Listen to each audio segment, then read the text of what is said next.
I was sitting on my front porch with Tom. It was summertime. It was evening. There might have been a couple of other people, but this was 1990, I don't know. It was evening. We'd been drinking. I'm not sure we were in the most legal state of mind. It was beautiful out, and it was quiet as we sat in the rocking chairs, and Tom broke the silence and said, "Children can be so cruel sometimes." There was this girl in school, and we chased her around the playground, and we said, "You're Chewbacca, you're Chewbacca." And she told on us, too. She ran up to the teacher, and she went, "Arr, arr,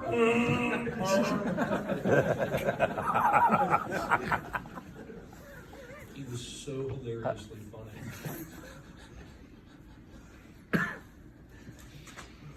I'm just going to drop those.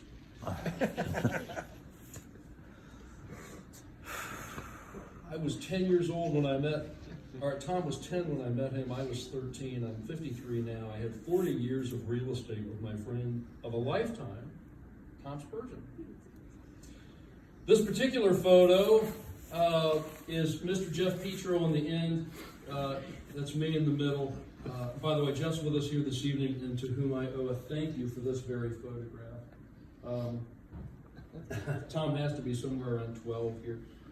Around this time, the Spurgeon family took me to Chicago for a 3-day trip to celebrate Tom and Whit's birthdays. We took the Amtrak from Muncie to Chicago. We mooned cars in the intersection on the way up. I'm sorry, Mrs. Spurgeon. We sure did that. We stayed in a suite at the Palmer House, and we ate at Ron of Japan. I ate escargot for the very first time. We shopped at the Water Tower. 12-year-old Tom bought a basic D&D set. We rolled up characters that weekend. It was never any question who was going to be the DM of all of the games that we ever played or the stories that we told ourselves. Tom was always going to be,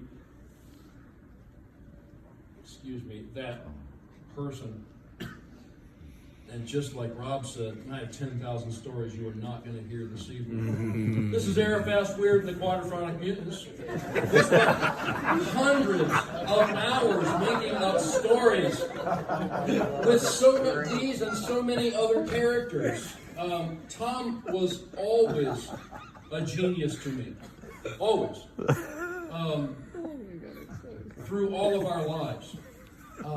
My wife was quick to remind me, and so I want to make sure that I honor her in this, because she was right to remind me. Hang on, I've written this out longhand 8 times now, but I'm only doing this one area. There are a lot of people who are going to talk about Tom's genius because, man, he was. But the rarity in Tom was not just that he was the genius that he was intellectually, it's that he had a heart to match.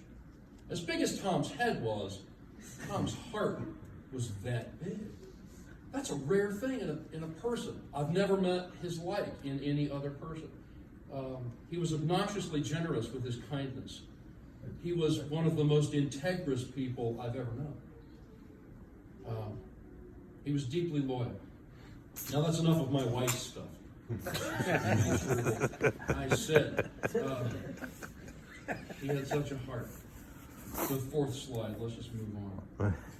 Again, thank you to Jeff Petro for this photograph. This is a group shot. Here Tom is 12 or 13 years old, and he's surrounded by all of these high school kids. I'm a sophomore here, which means Tom has to be in the 8th grade. He's hanging out with high school kids. Tom was always beyond any sort of categorization based on age. He was always mature for his age, regardless of what age he was. Tom always seemed to me like an ancient child. Speaking of which, for those of you who Tom spent time with your children, wasn't Tom marvelous with your children? When my youngest daughter was about 3 years old, I remember Tom took her for a walk down to the local convenience store, and to watch Tom Spurgeon walk with my 3-year-old daughter or so down to the village pantry to buy penny candy. If you were from off-world, you'd never believe they were from the same species. Look at that; those were both human beings. He was so charming with the children.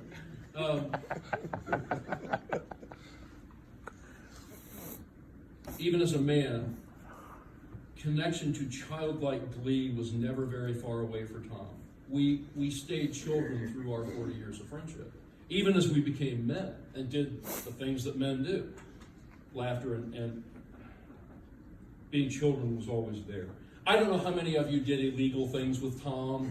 I don't know how many illegal things you did. The last time he visited me in Muncie, we cut through this. It's not my notes. We cut through the cemetery and took the train trestle across. You're not supposed to do this. It's illegal. We cut across the river on the train trestle so that we could go to Bob's Comic Castle, and that's the one in town that smells like pee really bad. But you walked in there for goodness sake so that Tom could drop $20 in that guy's cash register and buy some comics. It was important to Tom to support all of the comics people, all of them. And we broke the law by walking across that bridge. I won't give you the full listing of the things that we did that broke the law. Thank you. Yes, no, you're welcome.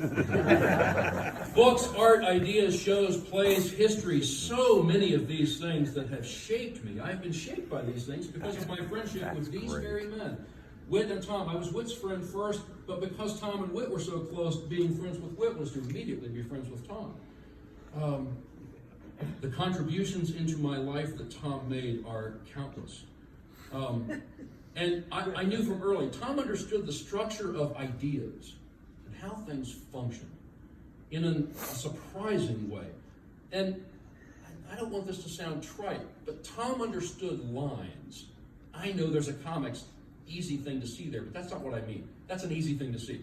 Tom understood the mailing system from elementary school. Tom understood dropping this in the mail and that goes there. Tom understood the public transportation lines in any city. He understood the train schedules.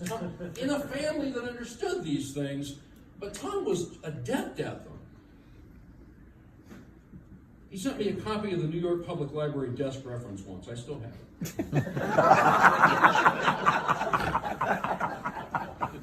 The other thing I'll tell you about this little picture, I remember one time at a Pizza King, an old lady walked up to Tom, this was after a play or something like that, and said to Tom, "Did you come from heaven?" And Tom looked down at her and said, "I don't think so." And she said, "Your eyes, your eyes." And that's all she said. She walked away. It doesn't have to be a punchline to these stories. This is March 9th of 1985. Tom is 15 years old here. He is the best man for my first marriage. That's right. I will leave for the Army within a year for this. Ethan Dixon will be shot and killed this year. Tom and I spent that very morning at the comic book shop in Indianapolis, Broad Ripple. That was that very trip where I bought my own copy of Bridgman's Complete Guide to Drawing from Life. We came home, I dropped Tom off. Tom phoned me to say Ethan Dixon had been shot and killed. And I know how quick Tom was to laugh. And for those of you who knew Tom closely, Tom was also very well acquainted with grief. And the grief of losing Ethan was always with Tom. Let's see. Let's keep going. I'm going to fast forward here from this photo about 12 years into the future. When I was 30 years old, I had a phone call with Tom. I won't tell you where I was. Doesn't matter. I was at my house. And I was doing graphic design and illustration and things like that. So I grew up wanting to draw professionally. I didn't know what that meant. I wasn't really a comics person per se. I might have been happy mechanical drafting until I did that. But regardless, imagine wanting to draw professionally and having Whit and Tom as your friends. Wow. I got a dump of some pretty amazing people into my life. Well, I was 30 years old. I told Tom, you know, the place where I'm working now, I think I've got a Corvette engine. They're keeping me in the garage. I think I'd like to do something bigger. And Tom suggested, he said, listen, you might think about syndicated cartooning.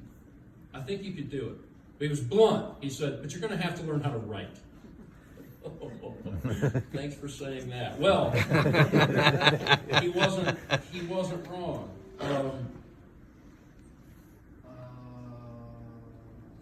I think you could do it. He said he was very encouraging about this.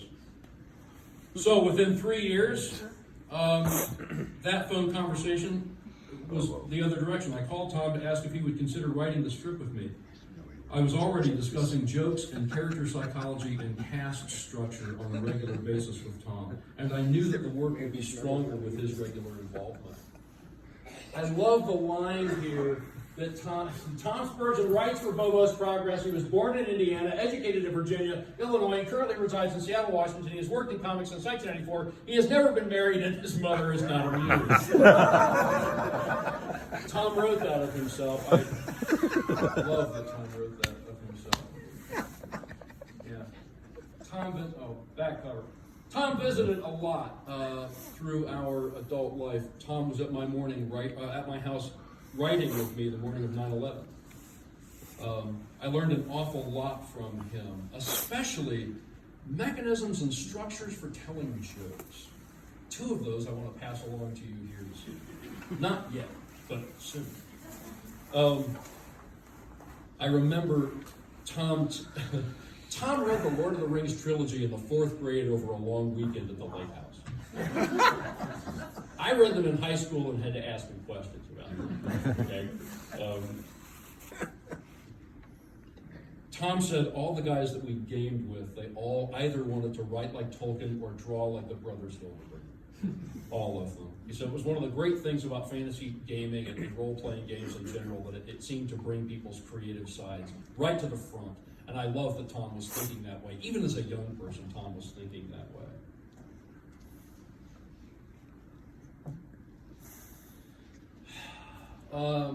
It was an ongoing connection for us, the discussion of comedy and story structure and performance. Amazing. And as always, Tom's encyclopedic recall of comics history. He sent me so many books of comics history. I wanted to be syndicated as a younger person. And during that 3 years, it's not my notes either. And I heard C.F. Payne, the illustrator, who has done Time magazine covers, Sports Illustrated covers, give a talk in Indianapolis about all of the illustrators he knew that had reached the top of the profession, knew the history of painting inside and out, and could distinguish between Hans Holbein the younger and Hans Holbein the greater in the brushstroke. Well, this surprised me greatly. I was like, I want to be syndicated, and I don't know the history of American newspaper strip cartooning. And I said this to Tom on the phone. Well, he was the managing editor of the Comics Journal at that time, so every week in the mail, I'd get this package of, here's L.Z. Segar's Popeye, here's Walt Kelly's Pogo, here's, and on down. Every room in my house has some kind of memorabilia that Tom sent me, every single room. But the education that Tom provided here for me was just stunning. Before I tell you about the comedy things, I put this slide in. This was the inside of one of those packets. I put this slide in as a reminder to tell how much music Tom shared with me through the years.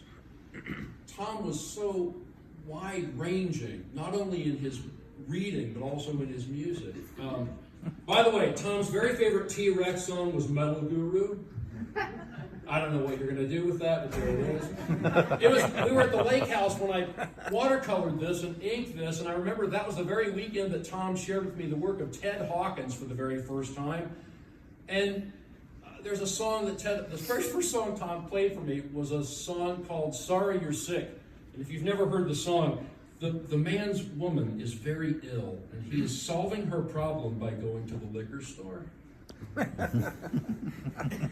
My children learned to sing this song when they were about 6 or 7 years old. Part of the reason why I have a second wife now. That's not true. It's funny. All right. Comedy principle number 1 that I want to tell you about, that I learned from Tom. The exploitation of someone else's personal weakness for financial gain. I learned to think this way and to look for these things from Tom. Tom understood mechanisms of humor. When we were making up the cartoon strip, this was 2 characters. These were cost you $1 jokes. The insecure penguin, Stu, is paying for advice from a quick-witted, albeit opportunistic rabbit. And always charging this weak person money. It was always a note of humor. Tom was trying to write one of these every other week for a while, but we laughed like idiots over this again and again. And I still write jokes for a living and make stuff up. And a lot of the things that I learned from Tom, I still use in my everyday rambling and thinking and writing. So, exploitation of someone else's personal weakness. I can't stress that enough. Now, before I tell you the other one, I need to set this up for you. This is Shelton. While Tom and I were making things, we were also blowing off steam and goofing off a lot. This is a ballpoint pen comic that Tom and I did. I was attempting initially to write things that would mess Tom, to put sequential narratives together that wouldn't be easy to write. And the worst that I had at the moment, sitting at the dining room table, was a crippled kid walking around with a chicken. I thought it was funny. It's okay to me if you don't think that's funny. Regardless, we made several of these, and I remember Tom said, Dan, ballpoint pen may be your true medium. There was going around at this time Scott McCloud's 24-hour comic challenge. It was popular. 22 pages in 24 hours. Can you do that? Tom says, oh my God, that's a lot of work. How about we do a 2.4-hour comic? What can we get done in 2.4 hours? Like, well, maybe 8 pages. Maybe we can get 8 pages done. So, crippled kid and a chicken. Tom named them Shelton and Tevye. Tom was always really, really good at perfectly funny names. Now, the setup here is, for Shelton number 3, we actually did a 22-pager. And stayed up and drank and kept reading.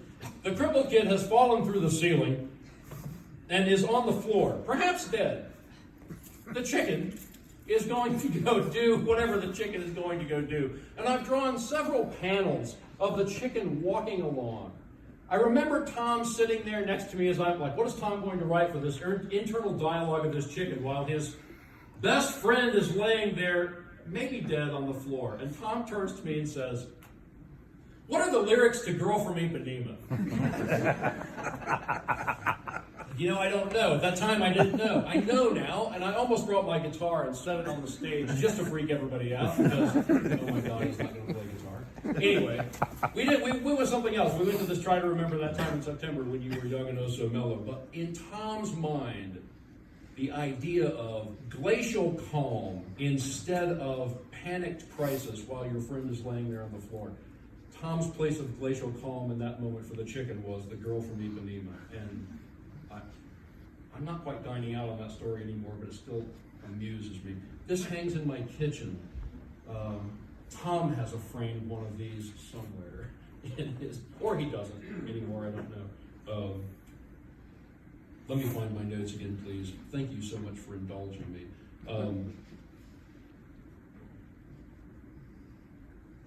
Tom always came to my house after CXC. He was due at my house the morning after Wick called me to tell me that he had passed. Tom came after CXC to decompress. We'd been friends for years and years, to talk about what was successful and what wasn't successful and what it was like to work with all of you who are involved in CXC. And I will always be grateful to CXC that it moved Tom closer. We visited an awful lot. I mean, we talked on the phone anyway, but once Tom was here in Columbus, we saw Tom at our house a few times a year, and we came here. As I said, there are little reminders of Tom in every single room of my house. Every room. I went through to verify that. Tom was constantly sending me things, and we were involved in making up stuff that just shows up in every room. I think that Tom was still using a little image of Stu as his Twitter button. Tom liked writing for that character. We spent a lot of time talking through the things that were wrong with that character. Tom Spurgeon was a friend for a lifetime for me. I don't know the man that I would be. If I didn't have Tom's friendship, his counsel, his influence, his kindness. Tom was a source of life to me. In closing, I would like to say what an honor it was to have known him and to have been friends with Tom, to have loved him and to have been loved by him. And my world is dimmer now because he's not here. And bless you all in your grief. And I'm glad that we're all here to say a public goodbye to Tom and remember him. Thank you all. Thank you.